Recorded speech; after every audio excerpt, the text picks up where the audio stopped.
Bonjour les gars, bienvenue sur notre chaîne. Avant de commencer, veuillez vous abonner à ma chaîne afin de ne manquer aucune mise à jour concernant les activités de cyclone et de précipitation à Maurice et à la Réunion. Alors passons directement aux prévisions de cyclone. Tempête tropicale sévère Gaman.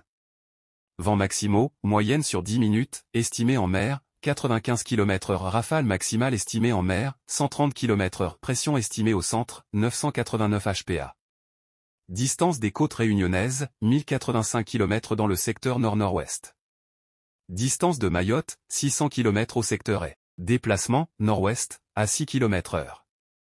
Information système. Le système de dépression tropicale continue de s'intensifier et atteint le stade de tempête tropicale modérée vers 6 heures. La tempête a donc été baptisée Gaman par le service météorologique de Madagascar. Gaman se situe actuellement à un peu plus de 100 km de la côte et de la province de Diego Suarez et devrait rapidement courber sa trajectoire dans un premier temps vers le sud au sud-est puis au sud-ouest, le rapprochant ainsi des côtes malgaches. Grâce aux bonnes conditions environnementales, le Gaman devrait continuer à s'intensifier rapidement dans les prochaines 24 heures, à l'approche de la Grande Île, jusqu'à un stade de maturité, probablement au climat tropical intense. Stade cyclonique.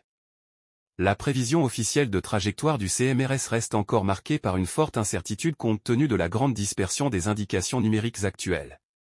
Toutefois, selon la trajectoire actuelle, le petit noyau intense du phénomène pourrait effleurer la côte et de la province de Diego Suarez, au nord de Sambava, dans la journée de mercredi. D'autres scénarios proposent un atterrissage de météores sur la pointe nord de l'île dans la journée de demain. La prévision de trajectoire sera donc affinée dans la journée.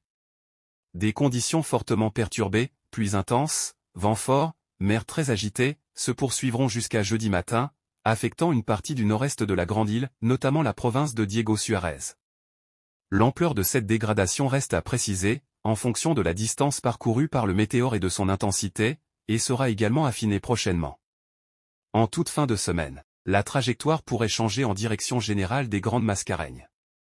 Éventuellement un affaiblissement. Mais l'incertitude sur les prévisions est actuellement bien trop grande pour pouvoir détailler d'éventuels impacts sur les îles Sœurs, qui, s'ils se matérialisaient, ne se produiraient pas avant la toute fin de la semaine.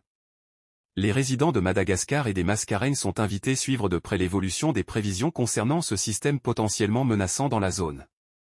Pour plus de mises à jour, abonnez-vous maintenant et merci d'avoir regardé la vidéo jusqu'à la fin.